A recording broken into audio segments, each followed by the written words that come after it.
I released it with 2 features. And then once we had those 2 features, I realized like, wow, there's so much more that this can do.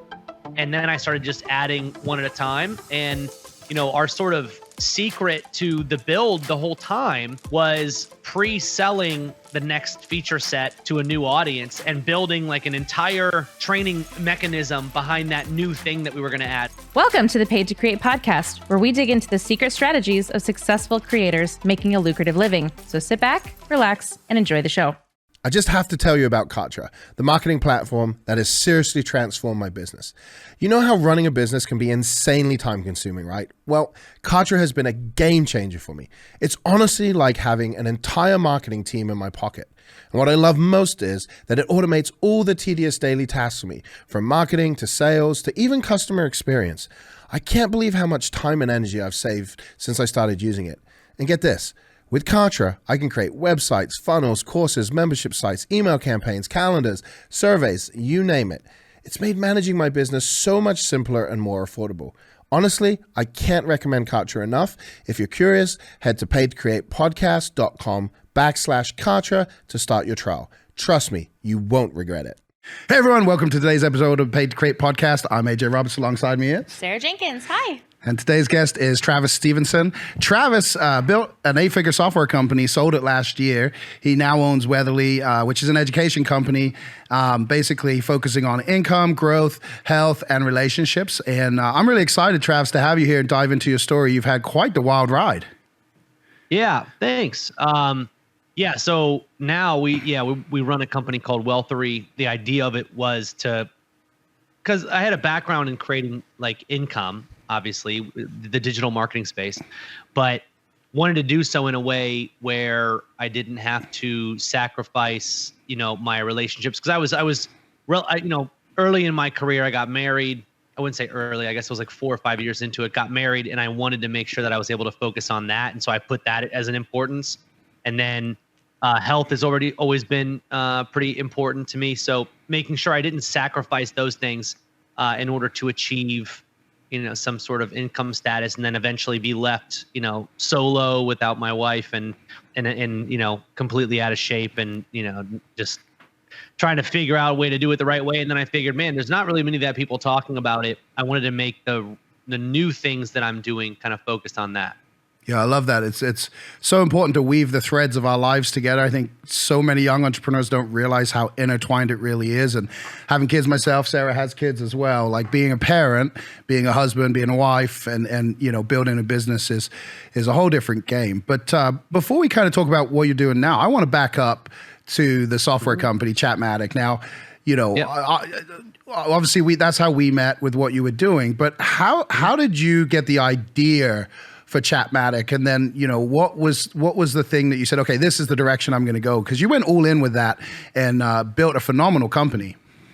Yeah. So it's funny because I actually love telling this story because I get a lot of questions all the time about like, 2 things. One, when I got rid of Chatmatic and or sold Chatmatic, when I was no longer a part of the administration there, everybody was asking like, what are you going to do now? And so a lot of people assume that you've got one great idea and you just got a million of them. When you're an entrepreneur, you just keep having great ideas and you're moving on immediately. And it's not always the way that it is. And it's just funny because for me, the genesis of this great idea came from doing something that literally anybody else can do. So I want to backtrack and tell you guys, I cannot write a single line of code. Like, maybe a single line somewhere. I can copy and paste a Facebook pixel like the best of them. Do I know what it means? No. So it wasn't like I had some like predisposition towards wanting to run a software company. What I was doing, and I remember exactly when this happened. This was March of 2016. And I'm in the marketing space and I subscribed to all these all the big companies that are in the marketing realm. I subscribe to all of their like developer stuff and their marketing stuff. And so I subscribed to a brand new event that Facebook was putting on called F8. They had just kind of started F8. And so I was like, well, I'm going to go and watch, online. It was all virtual. I'm going to watch this event. So I'm literally like doing my work casually on a side screen. I've got F8 going and I, just kind of in and out. And the big announcement for that year's F8 was we're announcing a messenger API. So you can actually, and he goes through the whole spiel, and I'm like, wow, what he's describing is it would allow you to automate sections of your business in an app that 800 million people at the time already had in their phone. So I was like, that sounds cool. I want to see what can happen. So I instantly and again, I'm not a developer, but they had opened up their developer documents where you can go and find out what's possible. And most of the documents are written in layman's terminology. So you can read it and it's like, okay, yes, I see what they're trying to do. And then it gets into the code and you're like, that's where I fall off. So what I did, and this was my first real delve into software, is I took the layman stuff and I found one or two features that I thought would be really cool. And I went to Upwork and I put a job posting up and I said, I want somebody who can build this. And this is what's wild. I had no idea. People would come to me with hey, this is how we can do it. And so I'd be like, okay, the one thing I understand is he was talking about use this kind of database, right? So then in the next conversation I had, I was like, well, I was thinking about using this kind of database. And then I would get an extension off of that. And so off of the very first piece of information, the one guy was like, well, I can tell you this, you're going to need a big database to handle all that messaging. Okay, cool. Big database. Got it. What do I need? It was is an example. Let's talk about data visualization. What did you have in mind for that? And I'm like, I don't know. What did you have in mind for that? And they're like, well, I would do it kind of like this. And so for instance, one of the things that we did was, and it originally was the front end, you want to build it in Bootstrap because it's pretty easy and everybody can do that. And I'm like, I don't know what Bootstrap is. So I look it up and I'm like, okay, it's a JavaScript language and it allows things to kind of be built like nesting dolls almost. I'm like, okay, cool. All right, got it. Next conversation. And I literally would never hire the people that would give me the suggestions because they weren't total package yet. And I wanted to hire somebody based off of a full idea. So I ended up having this full idea. And I'm like, I want to use Bootstrap, and I wanted to have this kind of, my SQL, and I wanted this. And eventually somebody was like, yeah, I see what your plan is. I can write all these languages. Let's build it for you. And I was able to reduce my cost from the initial, sort of guesswork was 50, 60,000. It'll take 6 months, 8 months. I got it down to 15,000 in 3 months by knowing what to ask for. And by selectively removing certain things okay, yeah, I know in a year I'll need that, but I'll put that off until I'm profitable. So again, I had no background in making a real enterprise level sort of, commercial grade software. I just asked around until I could put the pieces together like a puzzle pretty much.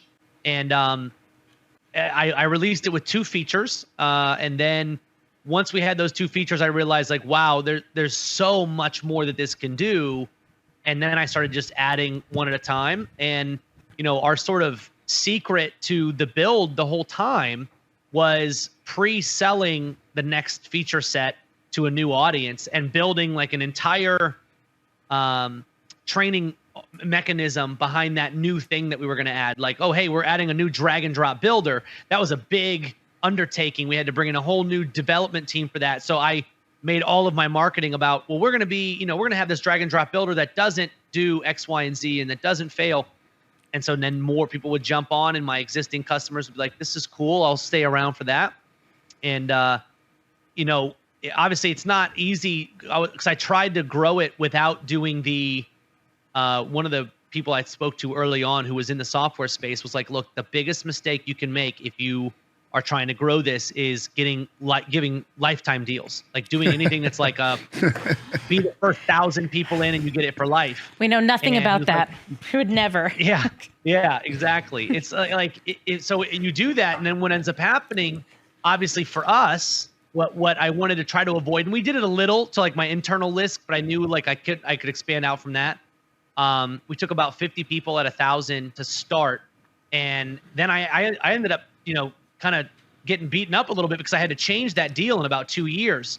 I'm like, look, I can give you 10 licenses essentially, which is more than anybody is using, but they still weren't happy. But yeah, I was trying to build that out, having no idea how to really formulate a real recurring system. But then I just knew hey, one more feature in 3 months to 4 months, and I could keep that moving. And that's kind of what I did. And I did big, I never had anything evergreen. I just did big quarterly release events where it's hey, now we're going to focus on this, and then we're going to focus on the agency version of that, and then we're going to focus on this, and then the agency version of that. And so I was kind of creating methods for people to use it successfully. But it was all, for me, a guessing game as we went through it. Well, that's funny that you say that. I mean, I'm the CEO of Kartra. My husband and I built it. Like, we're co-founders in the very, very beginning. I've never seen code. I don't know how to do that stuff. That doesn't mean you're not good at business. Doesn't mean you're not good at selling what people need, or you understand that the need in the market is what you're going to fulfill. I can't touch code. I can send an email. Apparently, I have a signature and stuff that somebody made for me. It's great. That's dope. But then you covered something else. You said you were already launching the next sale based on the next feature you were going to release. That's kind of why we started the Page to Create. Your page to create something, whether you're a doctor and your page to create health and medication, or you're a lawyer, your page to create the contracts and the court wins. But you as a marketer are now paid to create something that the customer needs. Without the software background, you still understood how to do that, though. Yeah, and I think, what's also important kind of about what you said that I found to be really helpful was, I think a lot of people go into thinking about creating a software and they are instantly in over their head, mostly because they don't think of themselves as a team building entrepreneur, big software CEO. And I definitely didn't see that. And that was part of one of the things that held me back, was I never put people in positions to elevate the company because I was an entrepreneur, solopreneur type. But once I realized, like, I had moments where I was like, okay, I'm going to bring this person in. And then it was like, whoa, they can own that and they can take the company in a whole, new direction. And then they can own that, and the profitability doesn't have to suffer from that. And I think that I had to graduate to that as it became necessary, versus most people look at software and they're like, well, I got to know how to hire, somebody for product, and I got to hire somebody for front end, and I got to hire, it's like, no, you really don't until you have to, like, until you can justify it. And it's like, I came out with an ugly product. It's crazy. Like, our very first product UI didn't make a whole lot of sense. There was like 4 pages to it internally. It was pretty ugly, but I just had one big focus, and I'm like, just show stats. That's all I want to see when you log in. Show some stats so it looks like there's momentum. And we had, I would say in 6 years, we had about 4 iterations of our front end. And I'm talking completely rebuilt from the ground up iterations that sometimes would take 6 to 8 months and cost, anywhere between $80,000 to $120,000 for our small tool. And, it wasn't that big on the surface to a lot of people, but it's like, I would have never known to do that had I not brought a lead developer in who was like, well, this is one of our limitations. We can't do the drag and drop builder because it needs to be in this format. And it's like, okay, so what do we do? Well, let's rebuild it from the ground up. And then it's like the next thing. So I was literally shooting from the hip the entire time. It's just that, as long as you have a good enough product that stands on its own for the first entry level product that you're selling, if that can stand on its own for the price you're selling it at, any feature you add after that is going to increase retention and make people happier. It's just getting to that first one that overwhelms, I think, a lot of people. Yeah, I think what was super, when I listened to that story, a couple of the things that really stand out. Number one is how, you had the idea, and I'm guessing, you saw, okay, well, if we can directly message people, that's going to have a better rate of back and forth conversation than an email or whatever, because like you said, it's already on their app, it's already there. So like from the marketing standpoint, your head's going, oh, okay, like we can communicate better with this, right? So that was really the idea. It's like we can tap into this, and it's like kind of you saw the vision, but you took your time. And I think this is key, right? You're like, I don't understand a certain thing. And so, okay, I'm going to go ask questions and build it until I understand what I need. Then I'll go develop it. And the key is, and I think this is what most people don't think about, is, if it does what it says and gets the result, it doesn't really matter how ugly it is. It doesn't really matter like the way it's looked, because if you can position it and people can see how it's going to help them, you'll get those early adopters because they share that vision. And I think that's the key. Like in software, what I see with a lot of companies is they don't have the marketing and sales background. And so they have an idea for a software, but the software doesn't have that. What's the benefit to the user? Yep. And if it does, they don't know how to position it. And that's why they end up having to take money early from investors. It's why they have to build the team, because they're like, I don't understand why this isn't selling. Like, we've got our first 100 beta users, and it's like, you're doing a launch and getting 1,000 people, and they're going, how did you do that? And it's like, because there was a demand in the marketplace for something that is better than email, that gets more people to show up to registered events. And you found a mechanism that does that. And I think that that's key. When you built out Chatmatic in the beginning, did you know that it would essentially be one of the highest ways to communicate with prospects and customers? I mean, sort of. It's funny because when I first started building Chatmatic, what I saw in my mind were two features with the API that they had released. And the first feature was the ability, and I'm a marketer by trade, and this is like, I wasn't looking at this as though like the way that you describe it is the best version of what I would want to tell people. Like, oh, I saw this grand vision for like automatically communicating with people and, having this great interaction. It's like, what actually happened was, I'm a marketer and I know the importance of having an email list.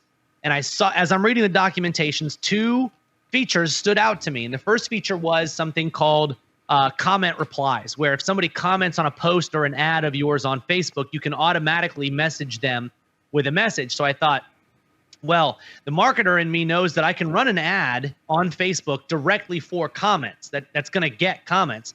And then I can instantly message those people without having to have a link on it. This is very interesting. And obviously commenting naturally and organically happens on Facebook anyways. And then the second feature was they had released this feature called merge fields, where you could merge in somebody's email address. If they had associated it with a Facebook account, you could show their email address in the chat. So now somebody comments on your post, you send them a message, say, hey, like I tested this out with a Pug page to try to see. This was back probably 7 years ago when e-commerce was still hot and like print on demand was a big deal. I did a print on demand Pug shirt because my wife is super into Pugs. I use that as my example. And I created a Pug fan page and I grew it. And then I would post stuff on there. And every day I'd post something. I'd get a ton of comments. I would automatically message those people with my software. And I would essentially collect email addresses from that and then email them print on demand shirt stuff. And in my mind, that's all it was. Like when I first started Chatmatic, that is literally what it was. And it's funny because I created it to be the gimmick that it sounds like. Like that's more of a gimmick tool than it is a software that's like got, that could help some big company. And so I built it with those two features. And then I realized like, whoa, we're right on the cusp. Now I built all the hard stuff, like the communicating through the API, the getting Facebook approval. I've done all the hard stuff. I can add as many cool features as I want. So then I was like, well, what would I want to do now as a marketer? Now we're starting to see that next problem, which is, okay, we're sending messages to people, but they're responding, but we're not. So, okay, let's add that feature in to be able to at least respond. So I built a very crude sort of like back and forth, not drag and drop builder. And conversations, I think now kind of have to be drag and drop because you have to be able to see the flow of the conversation and break it into pieces. Before, when I created mine, it was literally like, hey, A and B, and then it would branch off A and B, and you'd have to make an A message and a B message, and then it would be like A, B, C. And it was like really confusing. It would take a lot of time, but it worked. And again, it was ugly. It did the job. And then eventually we got enough people to say, hey, this is good. If you wanted to make it great, you could make this more visual. And I said, okay, great. Now we've got enough customers to justify making this feature go great. Now I'll put that money in. And so then what I would do is I would just tell all the people, number one, I would turn them all into affiliates, which is one of the things that really turned me on to using Kartra in the first place. Was every product that I sold could instantly be something that my customers then sell. And this goes back to me graduating college. My first job out of college was as a telephony salesperson. I would walk around to like real estate agents. Now, I was in Palm Coast, Florida, which is dead retirement community, like 2008, middle of the recession, real estate. I got to go sell a service to real estate agents. Sounds fun. I walk in and they all said to me, look, I don't know where I'm, because my software would help them track where they were spending their money, with different 800 number for a business card, for a flyer, whatever. So they said, look, I'm spending $2,000 a month. I'm just getting by. I don't want to even test the waters on like improving this. I just want to survive right now. So I was getting no's in my face all the time. So the guy who hired me signed everybody in the office up for an MLM because nobody was selling anything. So he signed us up for prepaid legal. And I remember he was like, you're going to also offer people prepaid legal. And I never did. But he said, the guy that was like the coach of our prepaid legal came in. And this was the most interesting pitch that stuck to me with me forever was he basically said, like, he came in, he gave us the whole spiel, and he's like, do you think that's valuable? And I was like, yeah, I do. Like, I'm 21 years old. No, I don't think having a will is that big of a deal for me right now, but I do think it has some value. And having access to a lawyer, if I get pulled over, there's some value there, sure. And he said, so if you think it's got value, how upset do you think your parents are going to be when they get pulled over and they find out you never told them about this? And I'm like, oh, that's an interesting pitch. Like, if you think it has value, then don't you think somebody else will? And so that's why I've tried to create affiliate platforms for everything that I've created, because if you're a customer and you found it valuable, don't you think there's 1 to 5 other people that might also find it valuable? And now at 40%, 50% commission, if you find 2 people that also think it's valuable, you paid for your membership. So it's just an easy way to, like, having that added in was always really nice. But that's one of the other things that we added into our initial rollouts was, hey, why don't you try telling other people about it? And we never really blew it up. It did have that additional feature set that was really valuable to that person. Hey, if I want to tell somebody about it, I have the ability to make money off of it. So that was always really cool. But yeah, I winged it, learned as I went, and never had that ultimate game plan until I'd say the last like 3 years. Then I was like, okay. And that's actually why I sold the company, was I ended up telling people, I listed it on different sales websites, and I would tell everybody that was interested in buying, because you're going to get the question, just like if you're selling a car, why are you selling this? Like, if it's profitable, why are you selling it? And I had the answer. If you ever want to sell a software, use my answer, and I promise you it'll help. Tell the person, look, there's a certain CEO that takes a company to this level, and I think I was that guy who just bootstraps, and I'm a marketer and I can make sales happen. Then there's another kind of CEO, because now what you're doing is you're making them feel really good about themselves. There's another kind of CEO that takes it to the next level and hires teams and puts in, implements bigger strategies and escalates things.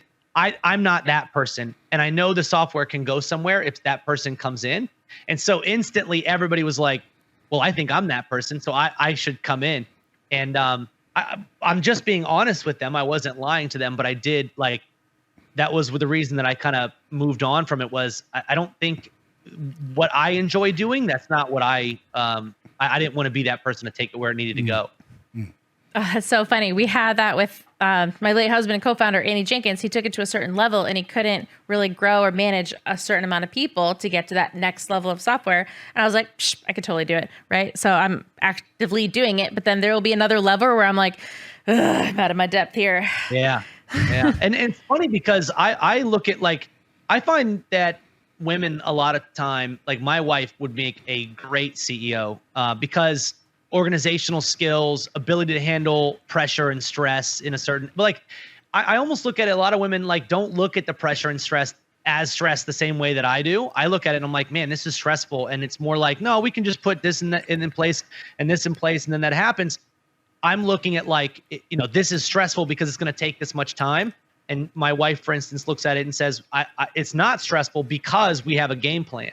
And so I do think that, like, a lot of times women probably don't give themselves enough credit that they could be great CEOs for that exact purpose, that you do things differently than guys. And I almost wonder why there aren't more, like, co-CEOs just for that purpose of, like, here's a guy CEO, here's a woman CEO, they're co's, and they're going to handle things a little different. I guess that's why you would have, like, a COO and a CEO kind of roles. But that's why I didn't grow a team. I don't have to worry about figuring that out. But look at, like, Mark Zuckerberg. He had, Sheryl Sandberg. I think that was who his, who ran the show. And then he was, the CEO and the vision. So she handled the ops. She handled what was stressful. When I'm baking a pie, I start knowing this is going to be 3 hours in and it may not work out. But if my kid colors on the wall, I'm super stressed out because I'm like, how am I going to get that out? I have no idea how to get Mark out of the wall. But, with the company, hiring and firing and trying to grow at least the level that I feel comfortable is not as stressful. I mean, yeah, you're right. We think of things differently. 100%. My wife stresses over my kids leaving stuff in the playroom, and I look at it and I'm like, I didn't even see it. Like, I didn't even know it was there. How would you not see that train? What if you stepped on it? Yeah, 100%. But meanwhile, like, if somebody's not doing something in my company, And I'm like, I don't know, like, yeah, they're not performing the way that I want, or it's like this. And she's like, get rid of them. And I'm like, it's harder. It's a harder conversation than that, but it's like, it's so not, we're cutthroat, man. Yeah. And people say that men aren't the emotional ones. We're the ones who are digging into the emotions going, I can't do it. Women are like, cut his throat. You're like, whoa, AJ is way nicer than I am. That's obviously a fact. So see, hey, we need the balance. Yeah, you gave the professional answer in terms of why you sold it. And it's actually that right there, probably, if whoever's listening, that it's any business, that's the right probably answer to say. And I know you probably felt like that, because I've had a lot of conversations with people who have sold, and that is why they sell. They got it to where they wanted to get to, and to go to the next level requires them fundamentally to change who they are, which is a non-negotiable for a lot of people, right? It's like, this is who I am. I know what I'm good at, and this is time for me to either step back onto a board of directors or to move on from the company. But I sense, based on what you're doing now and how you explained the new company in the beginning, there was also a soul reason. There was something inside of you that said, okay, like, it's time for me to transition. Can you talk about that? Because I think, and I've witnessed this with several people, is they grow a company and at first they're very aligned with it. And as the company grows, there seems to be this split. And what's needed in the company is different than what's needed to give them fulfillment. And so was that kind of what was happening? Yeah, 100%. I mean, especially once I think there's a time where a lot of entrepreneurs or people in the digital marketing space, especially, where you're like, okay, almost no matter what I do, I'm going to figure out how to make money. Like, I know that. And so once you've been doing it long enough, then you start to play in the role of like, and I think this just happened as I aged. I got married, I had kids, and I started to think like, I'm just genuinely not happy doing this role, because there's always a fire to put out. I mean, you guys know with software, especially until you bring other people in who can handle those fires. They're the shield for you at that point. When you're small enough, you're putting out all the fires. You're dealing with every fire. You're literally talking to developers who have a massive problem that they can't solve. You're helping them solve something that they created, and you don't even know code. And it's like, so after a couple of conversations of, hey, I enjoy helping people. That part gets my day, going. What I don't enjoy is the fires. And that's when you start to go down the other line of like, again, as an entrepreneur, you're always going to have fires to put out. These specific ones, dealing with them 24 hours a day, 7 days a week. And then the customers being, the loudest customers in software companies are typically the most unhappy ones. Mm-hmm. And it's like, if you're on the front line of that, it's like literally every day your whole company's behind you, and you are literally the one taking all the shots, because you're dealing with support saying that this sucks. And then you go to the dev team and you're like, why does this suck? And they're like, I can't fix this. And you're like, how do I tell people that we can't fix this right now? It's like, you're literally you're just getting beat in the face every day. And so you start to ask yourself, and I would tell my wife, like, look, I just don't think I'm happy. Like, I can stay in this grind for a while and like I'm making money, and that's fine. I have nothing to complain about, but like actual happiness, what I'm doing this for is to provide for our family, is to be able to enjoy it, is to be able to like, I know I could make money doing a lot less, probably making more money. And another thing that also kind of came out was, with Chatmatic and with other tools that are kind of in that realm, I was 100% tied to an application. So I was 100% tied to Facebook. And I thought at any moment, and this was like kept me up at night, at any moment Facebook could, and they were known to do this, shut your app ID down like that and give you no reason for, it was a glitch, sorry. It's like, well, that glitch was like in the middle of a spike in traffic. You can't have that, because I look like the bad guy. When I tell the support staff, hey, we got to tell everybody that Facebook did this, it was an error, they fixed it, but yeah, it cost that person $10,000 in the middle of a launch. It's really tough for us to say, and you guys get it because landing pages, and obviously if a landing page goes down for a minute, red sirens go off and it's like the world ended, and it's like, okay. It's like, personally your fault for sure. Cloudflare sucks, and so Instagram's down, Facebook's down, but it's definitely Sarah Jenkins' fault that Kartra's down. You picked the plug. I chose. I can't believe you did that. I'm such an asshole. I know. Yeah. And that's exactly what. So it's like those kind of factors start to play in. And here's what's great. It's like I look at it, and I am one of those like that lives by the idea that I'm not going to regret anything that I did, regardless if it was bad or good as I'm coming up to where I'm at in my career. This was one of those things where I look at and I go, I loved every minute of where I was at. It does become its own beast. And again, what you said before was like, I grew Chatmatic to the point where it got where I wanted it to get. And that's the other funny thing is like, I didn't start it thinking I'm going to take this to this level. I just thought, hey, I could sell this. Like that's when I started. I'm like, if I had a software that had these features, I could sell the shit out of it. And that's all I thought of. And I was like, I'm going to do that. And I did that. But then eventually it starts getting, it literally created its own beast of like, well, now I've got a group with 8,000 people who are committed to using this tool versus all the other competitors out there. And they're living and breathing this the way that I'm living and breathing this. And it's like, now it has a life of its own. And so you have to assess, like, am I the best partner for this person in its new life, or should I turn over the keys to somebody else? And so yeah, it had more to do. It had more to do with just ability to sell it and the ability to move on. There was some, sort of like software related, I guess, like changes that I wanted to make that I'm like, if I go down that route and like, let's say one of the features was we were going to integrate directly with like a platform like a Shopify. You go down that route, you better be ready to fully commit to like, okay, now we're a Shopify based company or we're this company. It's like, but I don't have a background in Shopify. Man, it would really help if somebody was involved in this company that takes it in the direction that like they know where they're going to go with it. Like, cause you could, and this is what's so funny is like, you've heard it a million times. If you niche down, you can actually charge more for whatever your product is. So Alex Hormozy does a great job of explaining it in his book. He talks about like a time management software, and then, that's $9 a month. And then a time management software specifically for car mechanics that work on 1960s Corvettes. It's like such a specific software. You could charge $100 a month for it because it helps, them. And I thought, here I am, I'm making sales. I'm working my tail off to try to make sales on this thing that does everything. Whereas if I just went to and made this a HubSpot software, I could charge 10 times the price, and it only integrates with HubSpot, but it does everything that HubSpot does. It's like now all of a sudden, I could make more money. And we initially aligned specifically, actually, we initially were like, hey, let's build our first API into Kartra because I use it. I'm our most active user. Let's build that API out and then see where we can take it from there. All right, I will argue I am the most active user, but you can go ahead and claim it if you want. Not of Kartra, of Chatmatic. I was the most active user of Chatmatic, so I thought, I if I'm going to collect an email address from this thing, I want the API directly so I don't have to use Zapier for my own thing. And so that's why I was like, I'm going to build that in. And then around that time, I had it listed for a while for sale.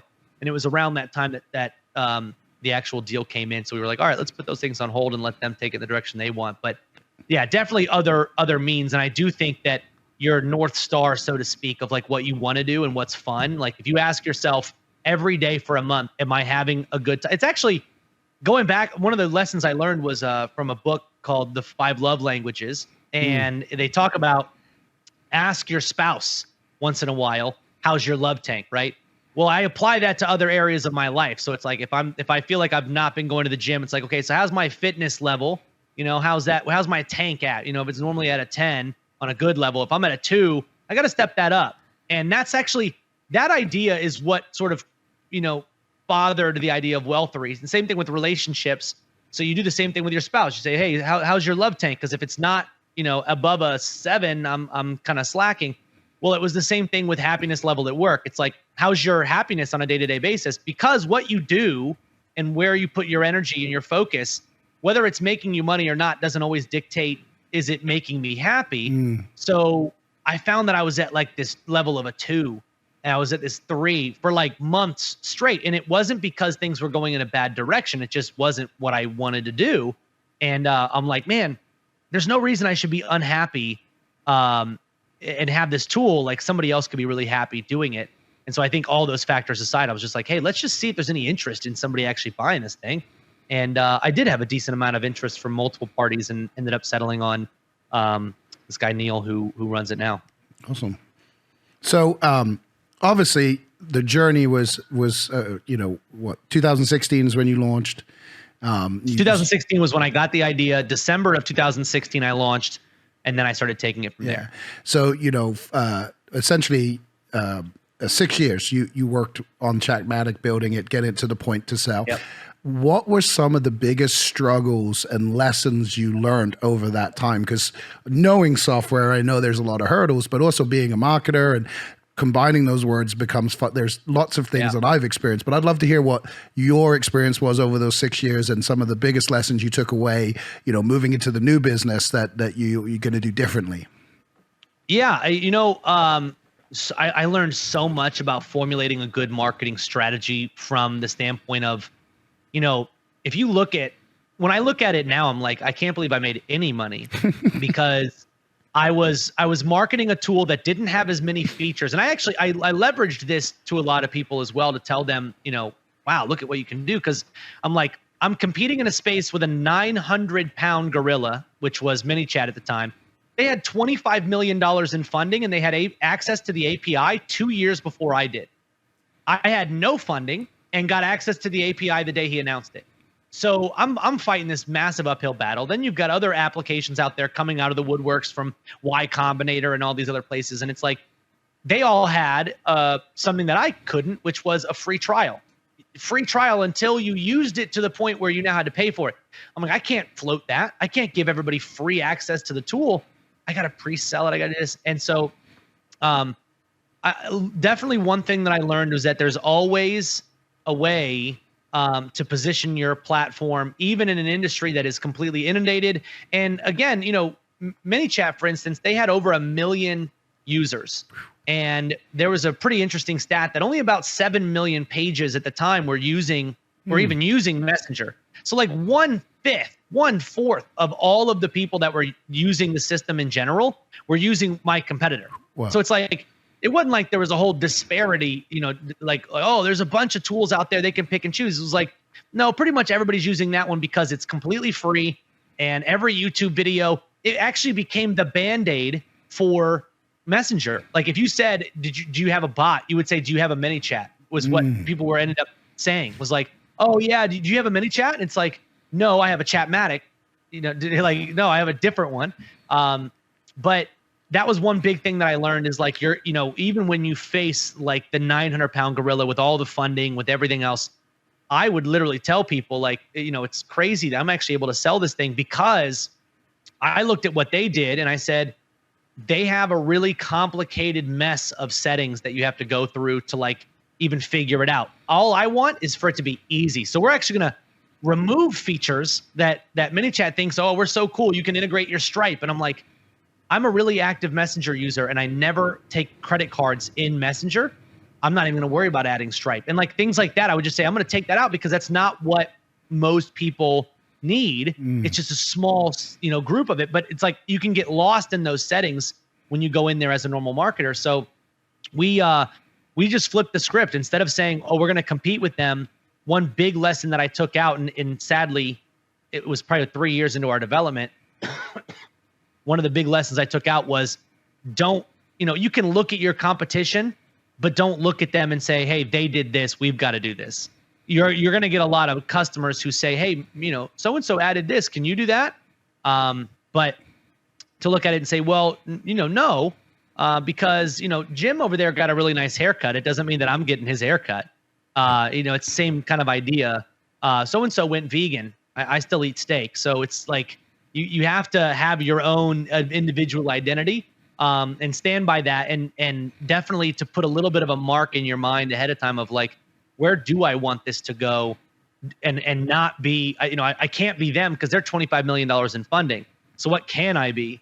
That was definitely a huge lesson. And yeah, I learned a lot about like myself as a manager because I went in with like, meanwhile, I paid full price for a management degree from a university, and it does not teach you how to be an actual manager. I always say like, it's funny because what I learned from college would have made me a really good like front of house manager at Apple.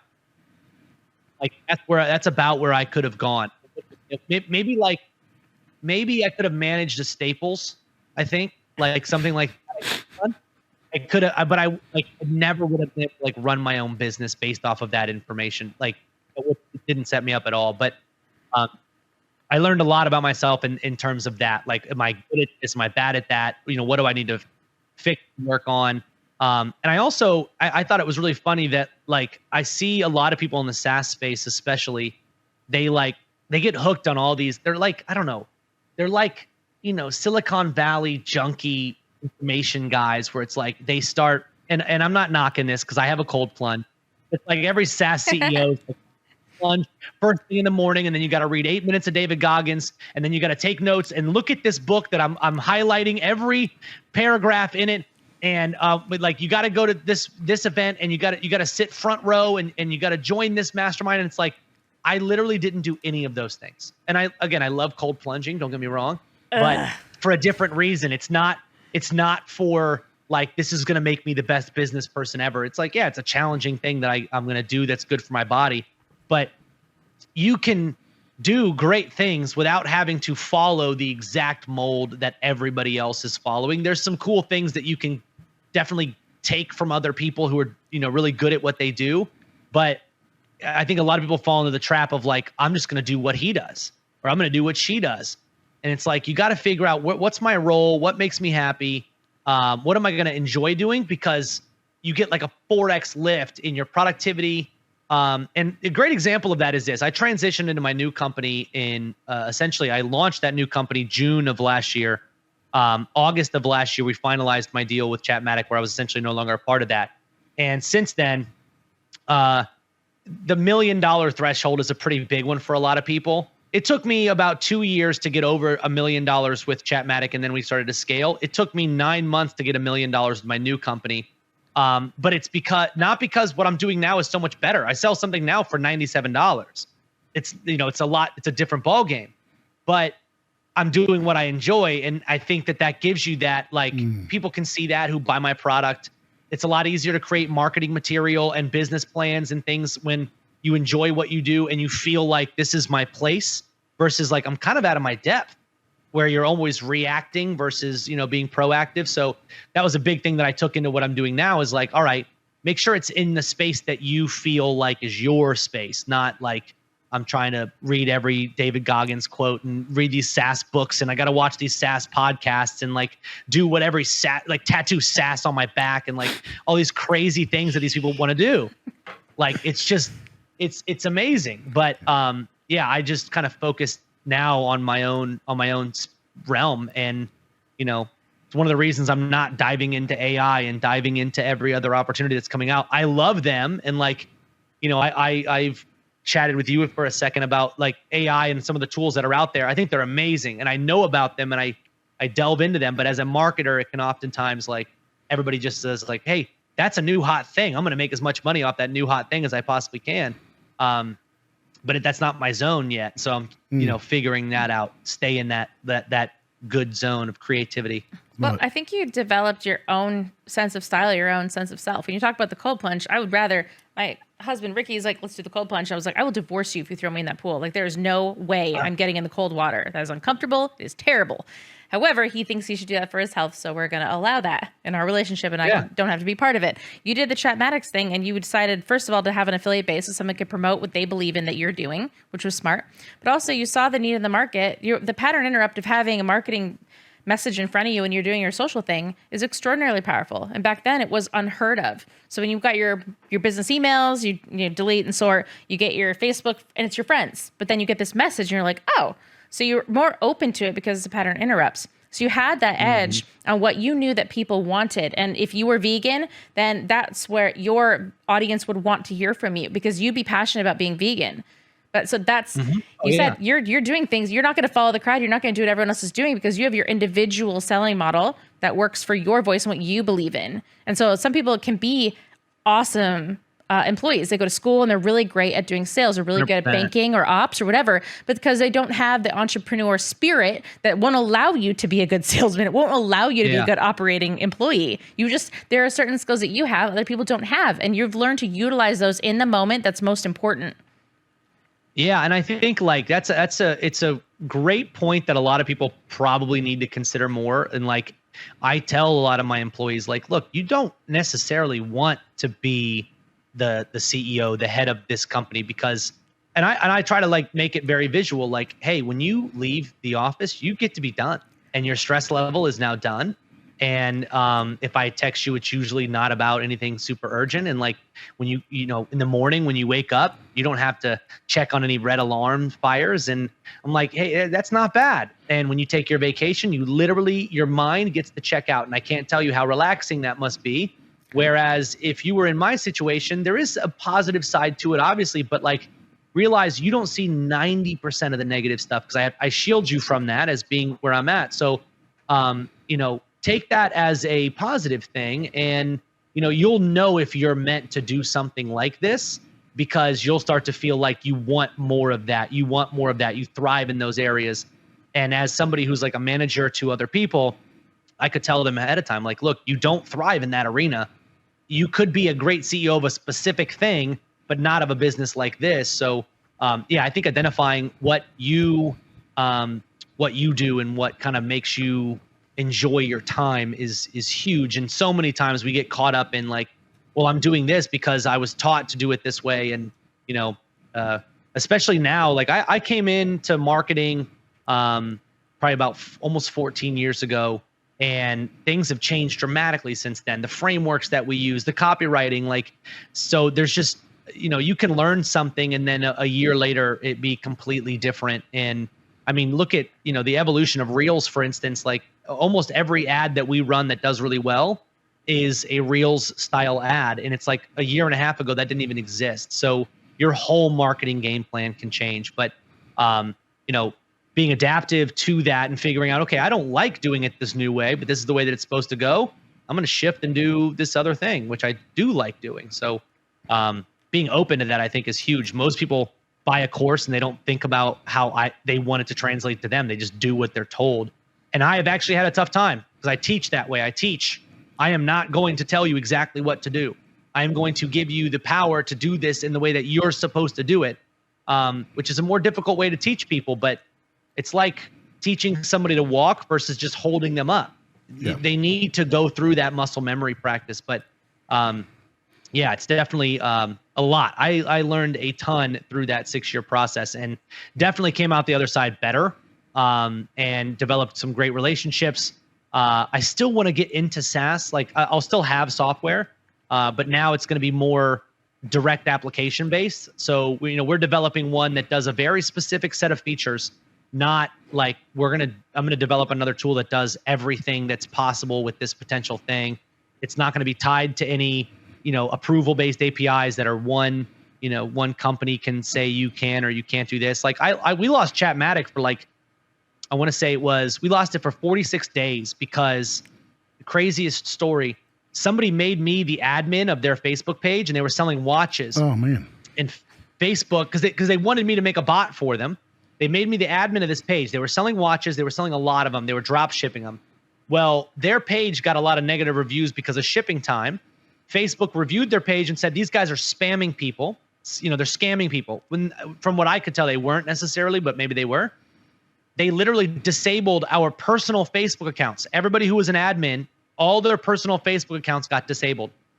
So I submitted an appeal. Every day, for 46 days, I submitted 2 appeals, one in the morning, one in the afternoon on the Facebook appeal thing. Wow. I kept getting, this is our final decision. You're never going to get this approved. You lost your Facebook. And I'm talking about, my wife's Facebook page said married, but didn't even say my name. They removed me from ever having existed. You don't exist. You suck so bad. We're taking you out. In the social world, you don't exist when they remove you. And so 46 days later, randomly, hey, we reviewed your system. It looks like you never did anything on this fan page. Here's why we removed you. We're going to enable you again. And in the snap of a finger, I was back like nothing had ever happened. So I kind of was a little bit jaded in that. Wow, I lost full control of my company for 46 days and had something bad happen. We couldn't have fixed it. And it was all because of some random glitch that I had no control over. It seems a little strange, but so now no more tools that are built on systems exclusivity. Like it's so interesting because you know, a lot of that comes, you mentioned earlier about doing what everyone else is doing, right? And so, you know, if you see a bunch, you know, new platform comes out like TikTok or something, you see a bunch of people creating stuff for TikTok. You think, oh, okay, like I have this great idea for TikTok. And you know, the second thing you mentioned that I really liked was it's really about teaching the concepts, principles, and theories, right? Those are what stand the test of time. You know, direct response copywriting, whether it's in a sales page, in an email, in a messenger, you know, in a video reel, like however it is, it transcends platform. Those principles can be played over, right? The whole idea of building an audience, right? Whether it's an email list, whether it's a following, whether it's inside a group, like whatever, like the concept of having an audience to market to transcends platforms. And I think that you really have to be careful when you're building a business to not get into this, like, this is the only way, right? Now, this is the best way I've discovered, and I'm going to share this with you. But like what I think is key for people to do is, like, if you have no clue, right, it is best to do paint by numbers, right? But then you have to start analyzing it. And that's the difference between an amateur and a pro, right? An amateur just keeps trying to look for the best way, but they never get started. A pro gets started and then says, okay, like, well, maybe this will work better for me, or maybe that will work better. And especially like knowing yourself, right? Like, are you someone who's going to get on video, or are you someone that's going to sit down and write all day, right? Can you crank out content? Like, or do you just turn on a camera? If you're going to turn on a camera, do you work better with scripts, or do you work better without a script? Like, does a script actually handicap you? Do you work better with slides or face to camera? Like, these are all things you only learn in the game, right? And so 100%. That's the thing. Like, and I think one of the biggest things I admire in you is like, you had an idea, you got started, and you figured it out, right? And you know, through whether it was because you couldn't afford to copy the competition, you know, or whether it was, well, if they're all doing that, I need to do something different, because what's the point of being the same, right? Like, if I do the same as everybody else, I'm going to get the same results as everybody else. And we've talked about business models before, right? When you look at certain industries, there's different business models, right? And if you are the business model of giving up most of your company and taking on outside investment, then okay, you could probably follow that model. But if you're going, no, I don't want to do that, you have to find a different way. And I think that is really, really key. And I think that's one thing that a creator does, like when they're up against the wall, they figure out, what do I have, and how can I leverage and use that? They get resourceful, right? They don't think to themselves, well, I can't afford this, so I can't do that. It's like, what can I do? How do I actually pivot this and turn what others would consider a negative into a positive? It's funny because I actually teach a theory in my company to our students. I teach a theory called the 13 stories, and there's 13 stories that I believe everybody can tell in their marketing that'll turn into sales. If you tell the stories, people will relate to you. And because I found it, like, I'll tell a story, and I'll give you an example. Like, my wife and I started a nonprofit 8 years ago. Well, we started it 6 years ago, and it's in honor of her mom who passed from multiple myeloma.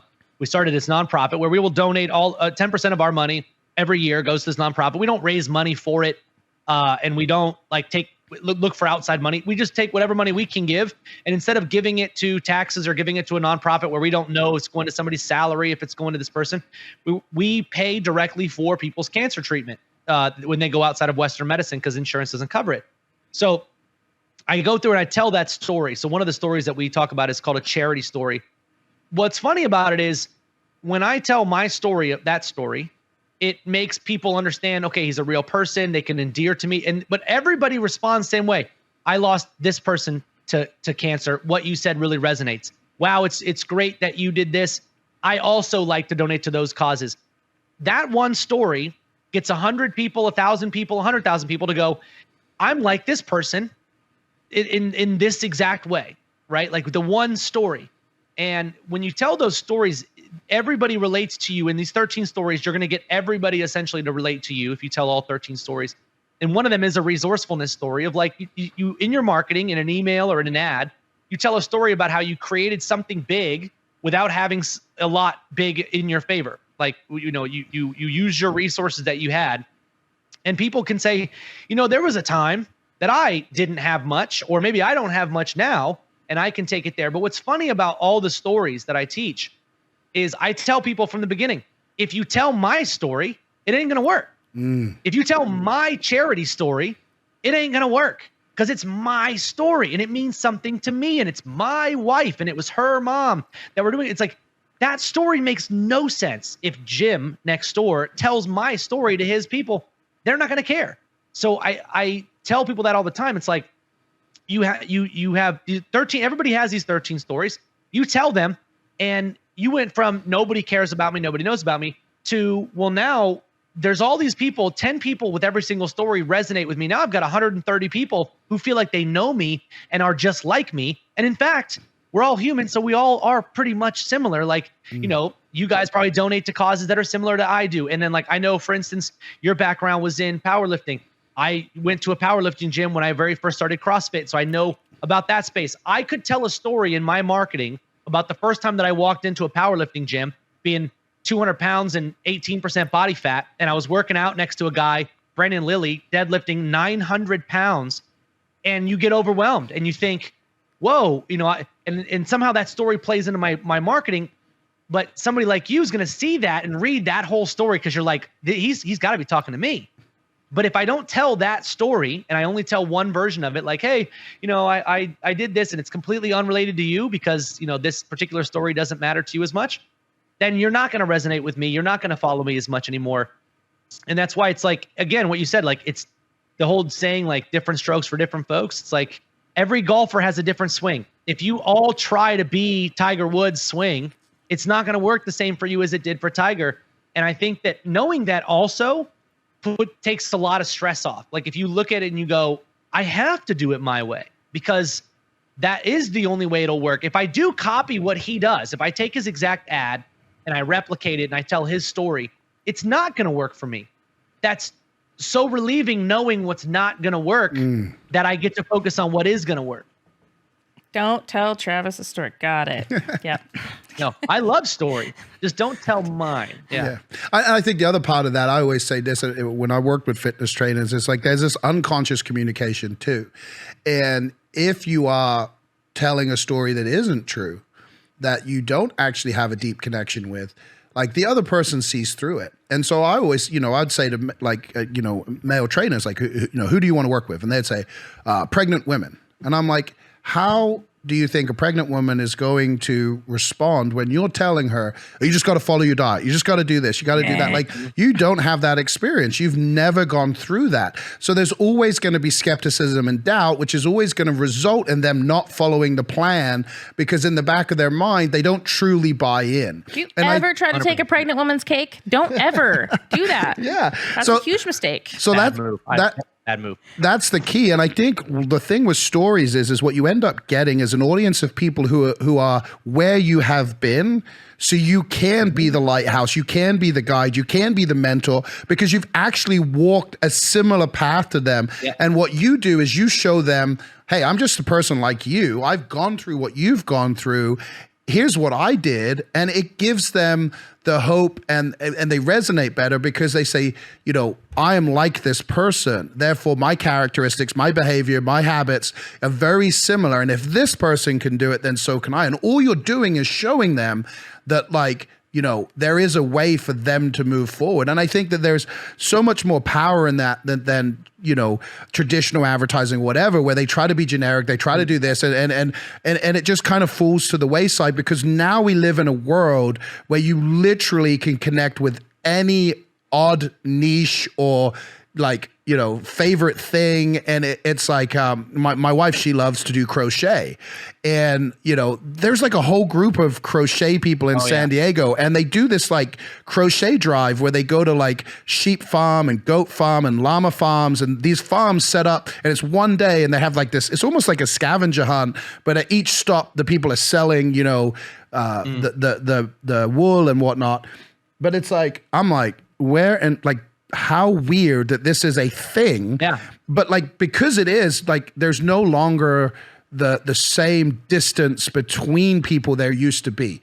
And because of that, it allows you to be your authentic self, which does keep you aligned with what you're doing, and goes back to the happiness factor. Like, if I have to do something every day, would I choose to do this for free? And if the answer is no, I'm not saying like quit your job and go do it, but start thinking like, how do I make my perfect day my actual day?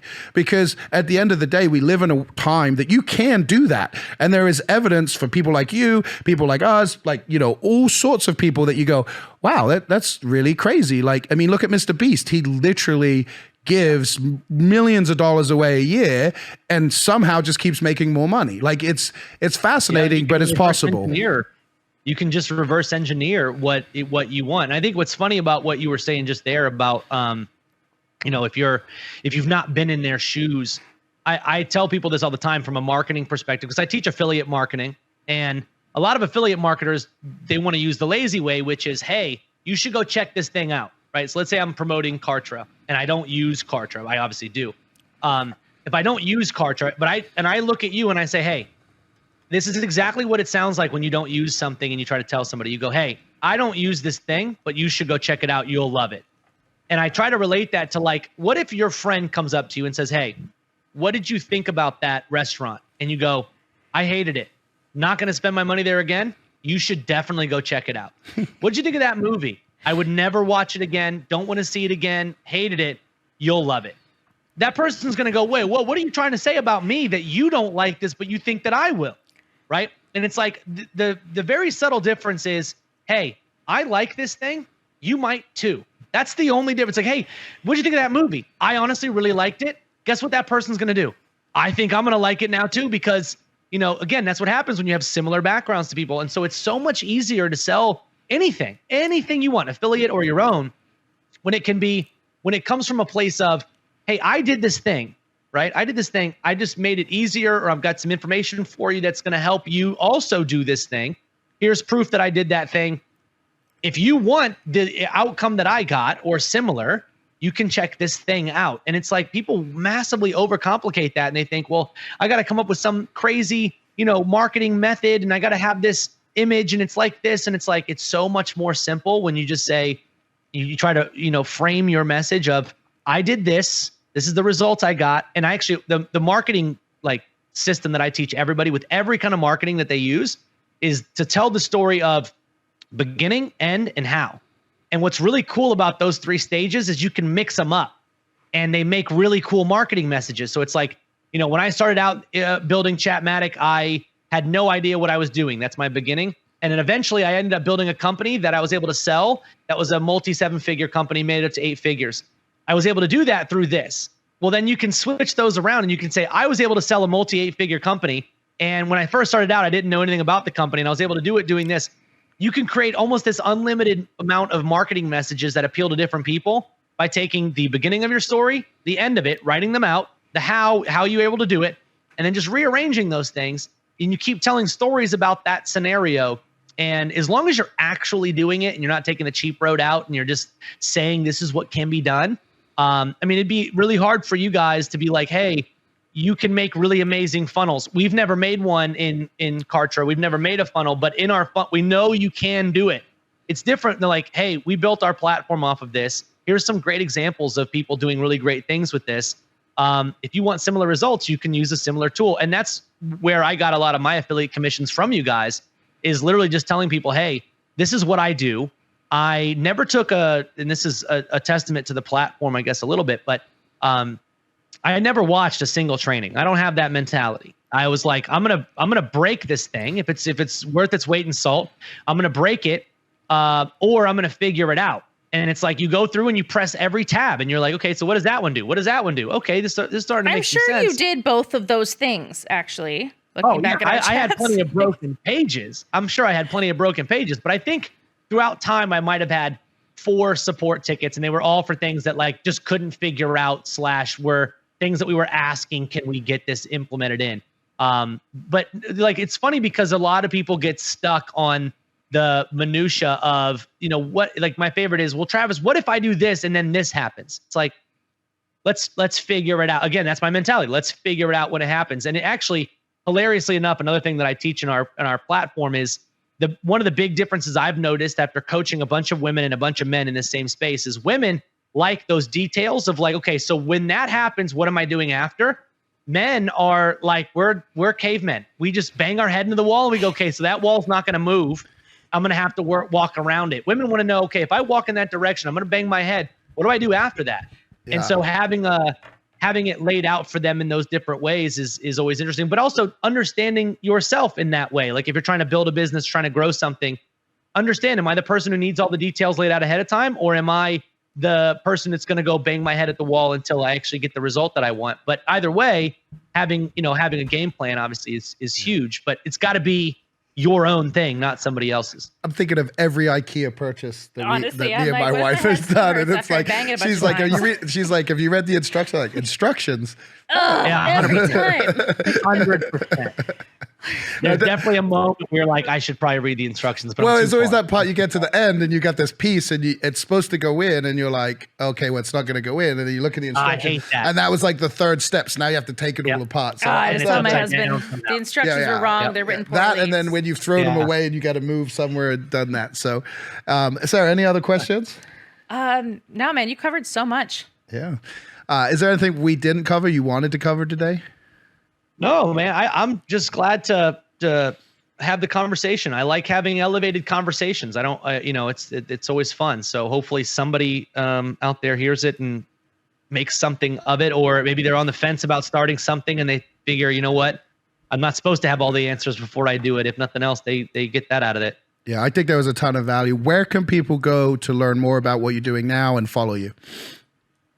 Easiest way, I'm probably the most active on Instagram. I mean, I'm on Facebook at, both of them are at the Travis Stephenson. I'm YouTube, Instagram, Facebook.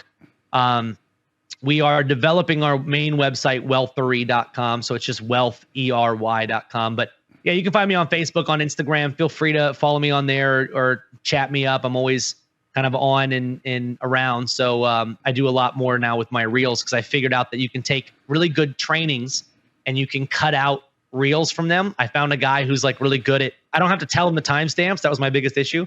I just say, hey, this is a really cool moment, a cool hour.